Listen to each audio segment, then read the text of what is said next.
Instagram and almost YouTube. Hello, everybody. Now YouTube is live. Welcome. Dr. Dion Napier with Amplify Vocal Studio. If you are new to my channel, let me introduce myself. I am an 11-year university-trained opera singer turned commercial-style voice coach, and I help professional-level opera singers and bel canto voice teachers learn how to sing commercial music without sounding like you on an opera stage. What's up, everybody? Welcome to you guys joining on Instagram, and those who will catch the replay, thank you so much.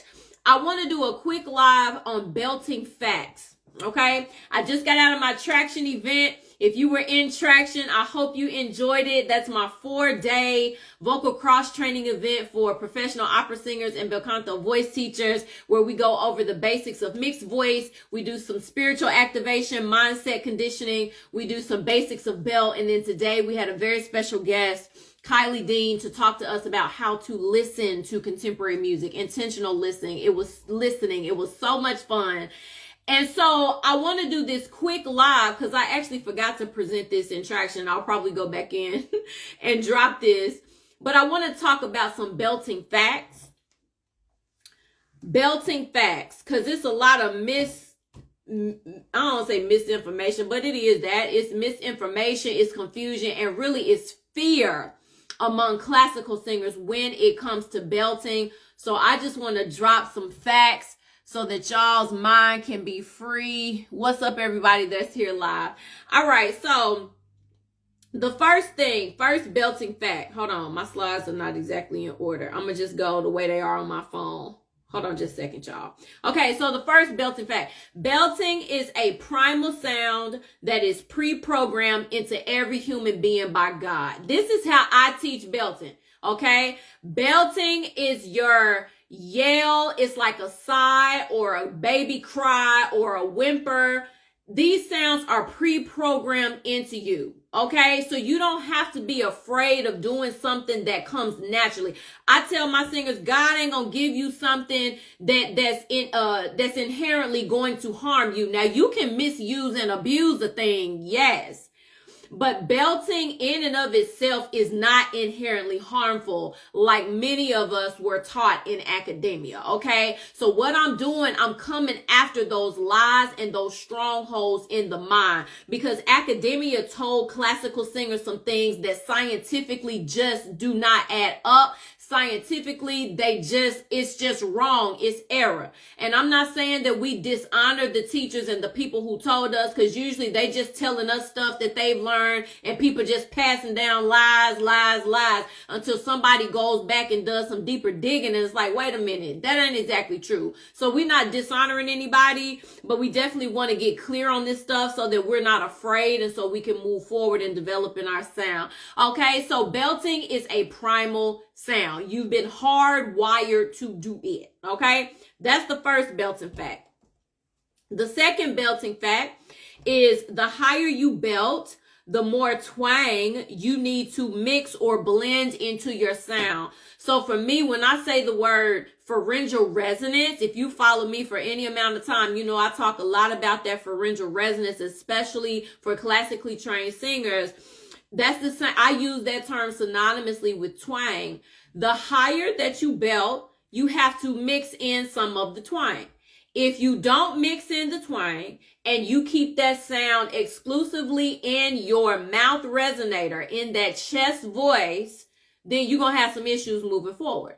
But if you know how to do it right and you know how to add the twang in the sound, you straight, okay? So we don't want to be afraid of belting and belting higher and hyper extending our chest voice, but adding that twang in there. We don't want to be afraid of that. You just want to get with somebody that can teach you how to do it right, okay? All right, and if y'all have questions while I'm sharing these facts, feel free to drop them in the comments. Again, my audience is professional level opera singers, bel canto voice teachers, people who have gone and studied music formally in academia. So I'm not talking to beginner singers. I'm not talking to intermediate singers. I'm talking to advanced level professionals that are already making money using their voice and in teaching, and they're trying to cross over and learn how to get a more contemporary sound in their voice. Okay, so that's my primary audience. So the next belting fact, and this is gonna be short, y'all. The next belting fact, welcome on YouTube. The next one is belting is chest dominant, not chest exclusive. And that goes back to what I just said, okay? So I think the old school misinformation academia told us that belting was harmful to our voice because the assumption was it's just a shout that's trapped in your mouth. And as you try to go higher, then that's going to be harmful. Yeah, that can be harmful if you do it like that. But like I just said, belting is chest dominant. It's not chest exclusive. When you're doing belting sustainably, you know you got to add some of that twang in there. Okay? So that's that fact. The next fact. Choose your intent first and then activate your yell. So yesterday in my traction event, I was walking my singers through 4 steps to prepare your voice for contemporary belting. Okay, this is not in my notes, but I'll just tell y'all. So the first step is that you want to get refined chord closure because your vocal cords are soft coming from opera singing. You don't have that edgy commercial sound, but you can get it. But the way that you want to start is by doing vocal fry. I have talked about vocal fry a lot. If you're new to my channel, go on YouTube, look at some of my stuff on Instagram. I talk about the vocal fry and the way that it helps to put an edge on the chords, okay? On the sound, tone quality. So you want to do that. The second thing you want to do is develop compression control, which I'm going to talk about in a minute. The third thing you want to do is reestablish your chest voice because your chest voice is weak as water. Okay, I'm going to talk about that too. And then the fourth thing that you want to do is activate your yell. Okay, so this, like I said, these notes are not exactly in order, but before you activate your yell, you want to choose your intention. One of the big things that opera singers, we have to remember, it's not deep, but we are just so used to approaching singing like a science instead of like an artist. That means that, it says my connection is unstable. I hope y'all still with me on YouTube. I don't know what's going on, but I'm going to keep talking. So the academia almost teaches us to approach singing and music from left brain logic and not from right brain creative flow. You know what I mean? So if you go over and belt and you're approaching belting from logic, you're going to struggle. And you're going to struggle because I told you belting is instinctive. It is a primal sound. If you see a child walking across the street and cars are coming and you don't see them accompanied by an adult, what are you going to do naturally? Naturally, you're going to say, hey, stop. You're going to try to get the child's attention so they don't get hurt. That's a belt. That's a yell. It's instinctive. There's an intention connected with that. So when you're learning how to belt, when you're learning how to take that primal sound and reassociate it with singing again and music making, you still have to have an intent. And you need to practice that intent in the practice room. Don't only practice belting technically because you're going to struggle with it. I promise you. Okay? So choose your intent. Is your intent joy? Is your intent anger? What's the urgency? You create a scenario, right? You become an actor. You create a backdrop or you create the scene, and then you practice your belting or practice activating your yell quality with the intention first, okay? All right, I hope that's clear. All right, the next belting fact is that chest voice is the foundation of your belting. If you come from academia, men and women, yours are probably, your chest voice is probably very weak, so you have to recondition it, okay? So I talk to a lot of ladies. I primarily work with female opera singers, and they come to me and say, I'm trying to sing musical theater, but it just, contemporary musical theater, but the sound is just too light. I don't know how to get a heavier sound. And I can relate to that because I used to feel like that as well. I'm like, God, I'm mixing, I'm doing what I know to do. But it still didn't have this quality and this depth to it. One reason that your mixed voice sounds weak and your belting is unstable is because your foundation chest voice is weak. So you have to go back and intentionally isolate that register and you have to strengthen it. Again, you have gone decades probably without really activating those chest voice muscles. So now you're trying to go sing commercial music and they're weak.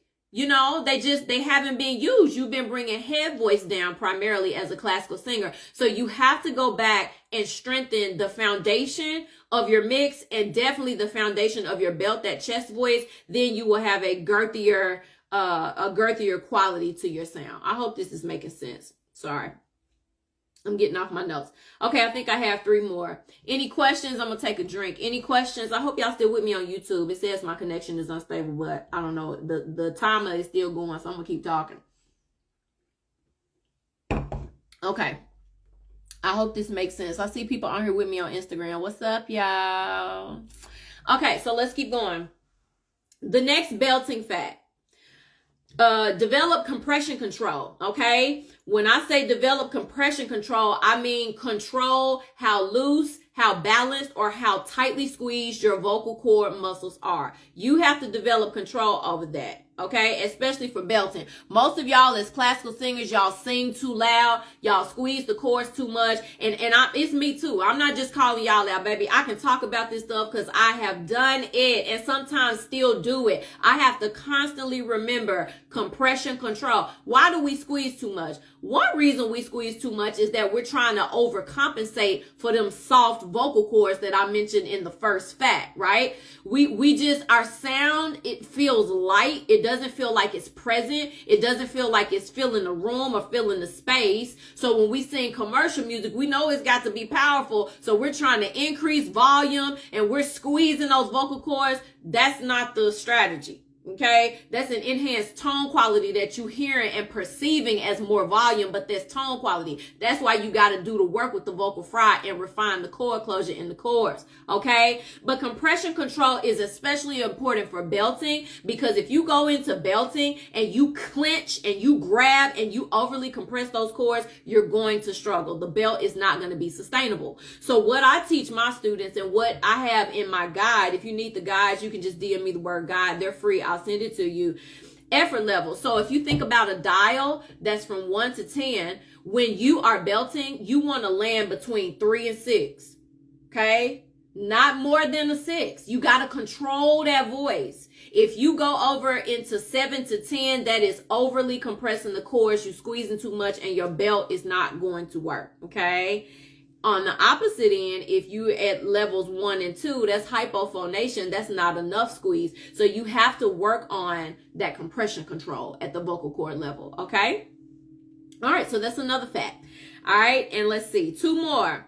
I've already mentioned this. Refined chord closure produces an edgier sound and tone quality. Your chords are soft coming from classical. Okay. I already said that, so I won't repeat that. I just mentioned that. And then the last fact. Belting is a powerful, chest-dominant singing style rooted in emotion. Okay, so again, I just talked about that too. You got to remember, belting is not rooted in your pedagogical technique. It ain't rooted in the science, y'all. Now, yes, there is science to back it up. Absolutely.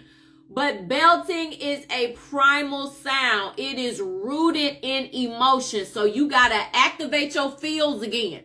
You can't approach belting like you standing in front of your voice teacher studio in academia, trying to get the Mozart right and trying to get the Dvorak, whatever you singing. You can't approach it that way. You got to have an intention. You got to have an emotion, and then release that yell, release that primal sound, okay, with the attention and the emotion connected. Okay, so that is what I wanted to share with you guys today. I will also let you know that my Mixed Belt Accelerator program, the doors are now open. If you are a professional opera singer or bel canto voice teacher and you are wanting to get a better grasp on contemporary mixed voice, contemporary belting, some mindset conditioning to pull down some of these strongholds in the mind that academia indoctrinated you with, and to learn about CCM vocal styling, because you cannot teach this stuff apart from the styling. A lot of times in opera singing, the styling gets separated. All we do is just work on the voice, but the style elements kind of just, on the back shelf. When you're doing commercial music training, that styling really a lot of times is first. You know what I mean? Like, it needs to be more in the forefront, more of the acting intent, more of the feels that has to be coupled with the pedagogical teaching of how to get a CCM sound. Okay. So if that is you and you are interested in joining me and another group, a small group of singers inside my program, just DM me the word belt and we can chat. The doors are open. Okay. Let me know if y'all have any questions. Let's see. I see folks on here. Any questions about belting? Any misconceptions that you need cleared up? Any confusion? anything before I hop off, anything, belting facts. Okay, I see people joining, but I'm done now, y'all. So y'all can catch the replay, and you can share this with your friends too. If you have classical singing friends or voice teacher friends that are interested in learning about commercial style singing, how to teach it. You may not want to sing it for yourself, but if you're a teacher, you need to know how to teach it. Okay. So I have those resources to help you. I don't see any questions. Okay, cool. I hope everything is clear. I'll talk to y'all soon. Today's Thursday. I'm going to say have a good weekend because I ain't going to be on here tomorrow. So y'all have a good weekend. Talk to you later. Take care.